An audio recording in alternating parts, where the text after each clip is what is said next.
نبی کریم صلی اللہ تعالی علیہ وسلم نے ارشاد فرمایا 3 لوگ ہیں جنہیں دیکھ کے رب مسکراتا ہے۔ یا رسول اللہ صلی اللہ علیہ وسلم وہ کون کون سے؟ تو محبوب فرمانے لگے ایک وہ بندہ ساری مخلوق سوئی ہے، آدھی رات ہے، رات کا پچھلا پہر ہے، اس نے اٹھ کے وضو کر لیا، مصلی پہ کھڑا ہو گیا خدا کی یاد میں، فرمایا اسے دیکھ کے رب مسکراتا ہے جو اس کی شان کے لائق ہے۔ مسکراتا ہے اللہ، یہ تو سونے کا ٹائم تھا، یہ تو گہری نیند آنے کا وقت تھا، رات کا پچھلا پہر، رات پوے تے بے درداں نو نیند پیاری آوے، درد منداں نو یاد سجن دی ستیاں بھی آن جگاوے، اور ساون کی کالی راتوں میں جب بوندا باندی ہوتی ہے، وہ راتوں کو اٹھ اٹھ روتے ہیں جب خلقت ساری سوتی ہے، اللہ مسکراتا ہے۔ اور سننا میرے بھائی، میرے نبی پاک صلی اللہ تعالی علیہ وسلم فرماتے ہیں جب مسلمان نماز کے لیے صفیں بناتے ہیں نا، ترتیب لگ رہی ہوتی ہے، اب اللہ کی بارگاہ میں کھڑے ہوں گے، قیام کریں گے، رکوع کریں گے، سجود کریں گے، فرمایا جب مومن صفیں بناتے ہیں تو رب دیکھ کے مسکراتا ہے، مسکراتا ہے۔ کمال ہو گئے عروج بندگی کا، جب بندے کو دیکھ کے رب مسکرائے، خدا بندے سے خود پوچھے بتا تیری رضا کیا ہے، مسکراتا ہے۔ اور میرے نبی پاک علیہ السلام فرماتے ہیں جب مجاہد جہاد کے لیے صفیں سیدھی کرتے ہیں، آج تو یہ رب کے نام پہ مرنے ہی ہوگا، یہ صفوں میں کھڑے ہوں گے، ترتیب سے لڑیں گے، ترتیب سے گلا کاٹیں گے کافروں کا یا شہادت لیں گے۔ فرمایا جب جہاد کے لوگ صفیں بناتے ہیں تو رب انہیں دیکھ کے مسکراتا ہے۔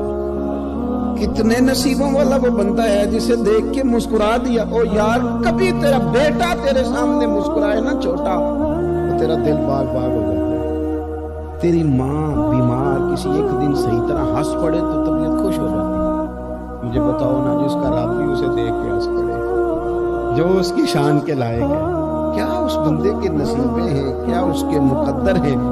آپ اس مقام پر اپنے آپ کو لائیں۔ اب دیکھیں نا یہ حدیث آپ نے سن لی، اب ہم نے نا اس طرح صفے نہیں بنانے جس طرح ساری دنیا، اب ذرا صفے بھی شوق سے بنائیں، آپ ذرا تھوڑا سا شوق پیدا کریں گے، بھئی یہ تو میں وہ کام کرنے لگا ہوں جسے دیکھ کے رب مسکراتا ہے۔ نبی پاک صلی اللہ علیہ وسلم نے فرمایا جب کوئی بندہ توبہ کرتا ہے،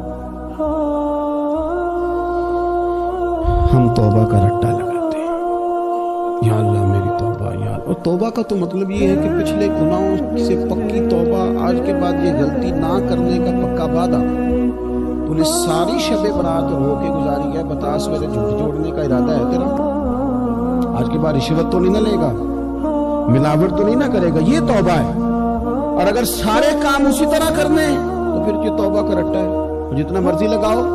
حضرت علی بن ربیعہ رضی اللہ تعالیٰ عنہ فرماتے ہیں میں مولا علی کے ساتھ تھا، مقام حرا کی طرف جا رہے تھے، حضرت علی نے ہاتھ اٹھا کے دعا مانگی ہماری تعلیم کے لیے، ورنہ حضرت علی ہم صحابہ کو محفوظ عن الخطا تو مانتے ہیں، ہاتھ اٹھا کے کہا اے اللہ ہمارے گناہ بخش دے، تیرے علاوہ کوئی معاف کرنے والا نہیں۔ اور پھر حضرت علی آسمان کی طرف دیکھا اور دیکھ کے نا حضرت علی بن ربیعہ کو تو مسکرائے۔ حضرت علی بن ربیعہ کہنے لگے حضور مسکرائے کیوں ہو؟ فرمانے لگے ایک دن میں حضور کے ساتھ اسی طرح آیا تھا، اسی طرح حضور نے دعا فرمائی تھی ہماری تعلیم کے لیے، اور پھر حضور مجھے دیکھ کے مسکرائے تھے اور فرمایا جب کوئی بندہ رب کی بارگاہ میں اس طرح استغفار کرتا ہے تو رب مسکراتا ہے، اور مسکرا کے فرماتا دیکھ لو میرے بندوں کو پتا ہے کہ میرے علاوہ معاف کرنے والا کوئی نہیں، ہمیں پتا ہے، تم اس کی بارگاہ میں رجوع تو لاؤ، آؤ تو صحیح دو آنسو لے کر۔ اقبال کہتے ہیں کہ موتی سمجھ کے شان کریمی نے چن لیا، قطرے جو گرے میرے ار کے انفار، دو میں نے آنسو بہائے تھے تو اس کے کرم نے تو موتی سمجھ کے چن لیا۔ سنو نا حضور اس استغفار کو، اللہ کو یار رات کو توبہ کر کے سونا چاہیے ہمیں۔ کچھ غلطیاں ہم کرنا نہیں چاہتے پر ہم سے ہو جاتی ہیں، کچھ دل ہم توڑنا نہیں چاہتے پر وہ ٹوٹ جاتے ہیں، ہماری مجبوری ہوتی ہے ٹوٹنا۔ رات کو اس کی بارگاہ میں ہاتھ باندھ کے کشکول طلب دراز کر کے خوب استغفار پڑھنا چاہیے کہ مالک بندے ہیں نا کیا کریں، نفس کا ساتھ ہے، دنیا کا ساتھ ہے، خواہشات نفسانیہ، مالک معاف کر دے۔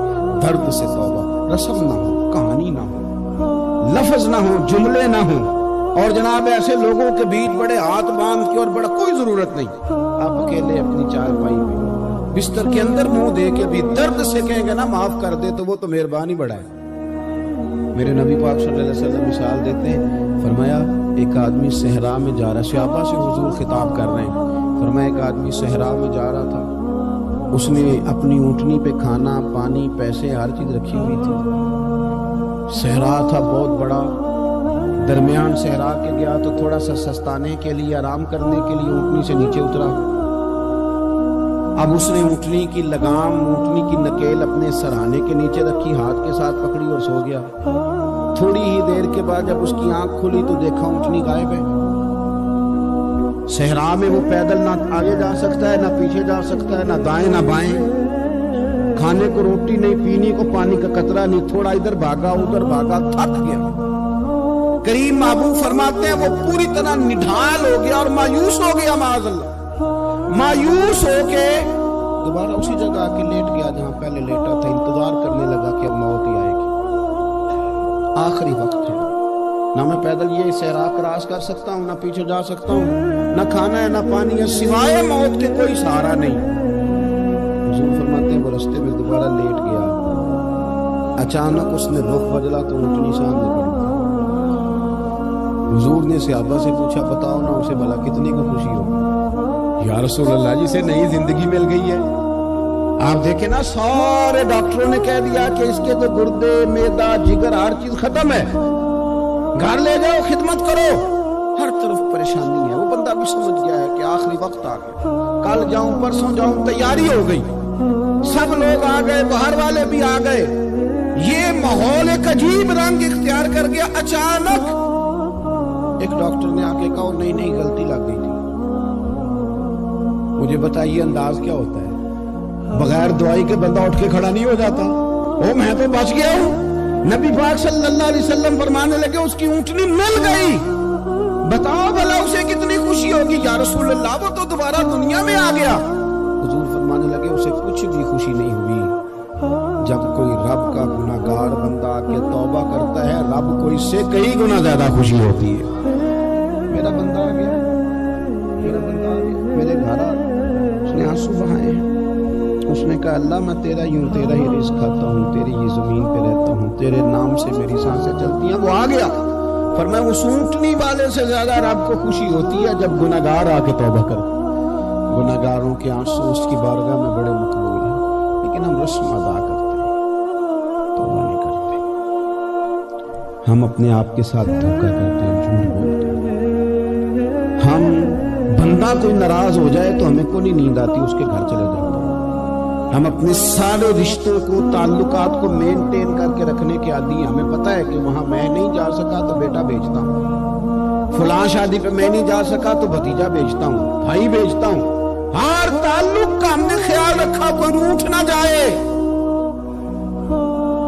کمال ہے نا، یہ نہیں سوچا کہ اگر رب روٹھ گیا تو جب وہ روٹھ جائے نا تو سارے رشتے بھی بندے کے پاس موجود ہوں تو کوئی کرامت نہیں ہوتی، پھر کروڑوں روپیہ جیب میں ہوں تو ڈاکٹروں کی دوائیاں اثر نہیں کرتی۔ وہ روٹھ جائے تو پھر انسان اس طرح سے پھسلتا ہے کہ بڑے بڑے اس کے پاس دروازے ہوتے ہیں پر کسی جگہ اس کا ہاتھ نہیں لگتا۔ خدا را سنو، نبی پاک صلی اللہ علیہ وسلم کے پاس مہمان آ گیا، بخاری مسلم ہے، حضور نے ازواج مطہرات کے گھروں میں پیغام بھیجا کوئی چیز ہے ضیافت کے لیے؟ یا رسول اللہ کچھ بھی نہیں، یہ دو جہاں کے شاہ ہیں اور پاس کچھ رکھتے نہیں، دو جہاں کی نعمتیں ہیں ان کے خالی ہاتھ میں۔ یا رسول اللہ کوئی چیز بھی نہیں۔ حضور نے صحابہ کے مجمع پہ نظر ڈالی، یا رسول اللہ صلی اللہ علیہ وسلم حکم ہو، تو حضور فرمانے لگے تم میں سے کوئی بندہ ہے جو اسے گھر لے جائے روٹی کھلائے؟ ایک صحابی اٹھے فوراً، حضور میں لے کے جاتا ہوں کھانا کھلاتا ہوں۔ فرماتے ہیں میرے گھر میں صرف بچوں کا کھانا تھا،